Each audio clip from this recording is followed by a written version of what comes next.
How the Grinch Stole Christmas by Dr. Seuss. Every Who down in Whoville liked Christmas a lot, but the Grinch, who lived just north of Whoville, did not. The Grinch hated Christmas the whole Christmas season. Now please don't ask why, no one quite knows the reason. It could be his head wasn't screwed on just right. It could be perhaps that his shoes were too tight. But I think that most likely reason of all might have been that his heart was size is too small.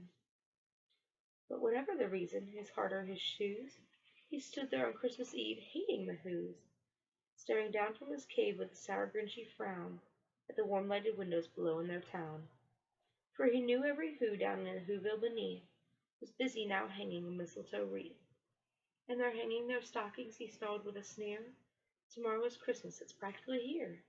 Then he growled with his Grinch fingers nervously drumming, I must find out some way to stop Christmas from coming. For tomorrow he knew all the girls and the boys would wake bright and early, they'd rush for their toys. And then, oh the noise, noise. It's one thing he hated, the noise. Then the Whos, young and old, would sit down to a feast, and they'd feast, and they'd feast, and they'd feast. They would feast on Who pudding and rare Who roast beast, which was something the Grinch couldn't stand in the least. And then they'd do something he liked least of all. Every Who down in Whoville, the tall and the small, would stand close together with Christmas bells ringing. They'd stand hand in hand, and the Whos would start singing. They'd sing, and they'd sing, and they'd sing. And the more the Grinch thought of this Who Christmas sing, the more the Grinch thought, I must stop this whole thing. Why, for 53 years I've put up with it now. I must stop this Christmas from coming. But how? And then he got an idea. Awful idea. The Grinch got a wonderful, awful idea. I know just what to do. The Grinch laughed in his throat, and he made a quick Santa Claus hat and a coat. And he chuckled and clucked, what a great Grinchy trick. With this coat and this hat, I look just like Saint Nick.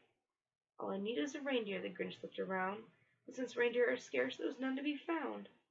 That stopped the old Grinch. No, the Grinch simply said. If I can't find a reindeer, I'll make one instead. So he called his dog Max, then he took some red thread, and he tied a big horn on the top of his head. Then he loaded some bags and some old empty sacks on a ramshackle sleigh, and he hitched up old Max.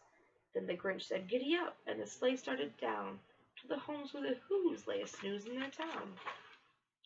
All the windows were dark, quiet snow filled the air. All the Whos were all dreaming sweet dreams without care. Then he came to the first little house on the square. This is stop number 1, the old Grinchy claws hissed. He climbed to the roof, empty bags in his fist. Then he slid down the chimney, a rather tight pinch, but if Santa could do it, then so could the Grinch. He got stuck only once for a moment or two. Then he stuck his head out of the fireplace, flew, where the little Who stockings all hung in a row. These stockings, he grinned, are the first thing to go. Then he slithered and slunk with a smile most unpleasant round the whole room, and he took every present. Pop guns and bicycles, roller skates, drums, checkerboards, tricycles, popcorns, and plums. And he stuffed them in bags, and the Grinch very nimbly stuffed all the bags one by one up the chimbley.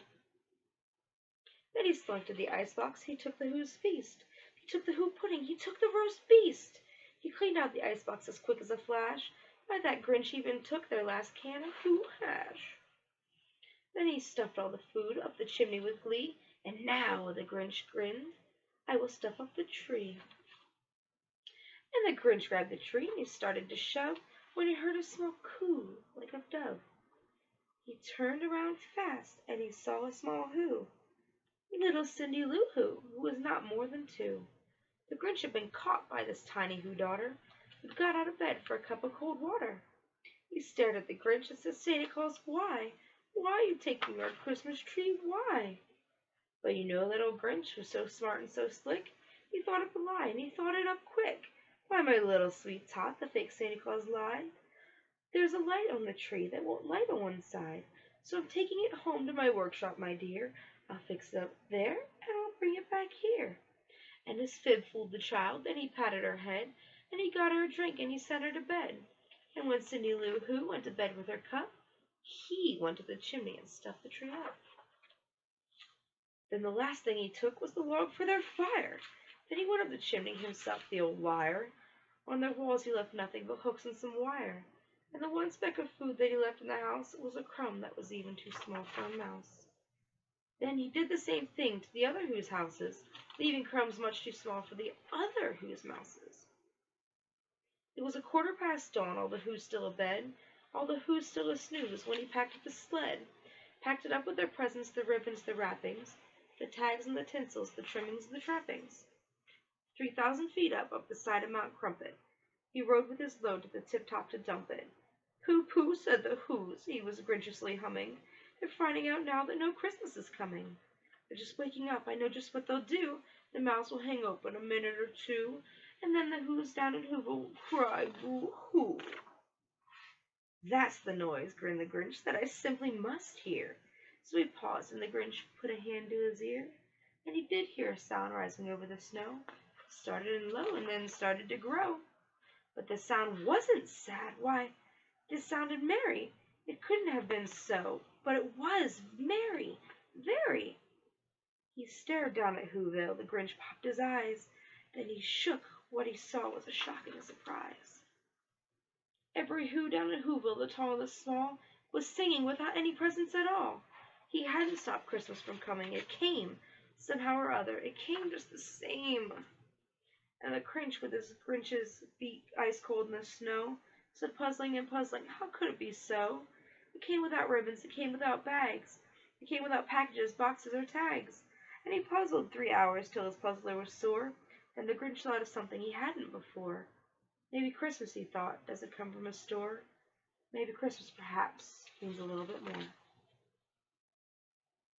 And what happened then? Well, in Whoville they say that the Grinch's small heart grew 3 sizes that day.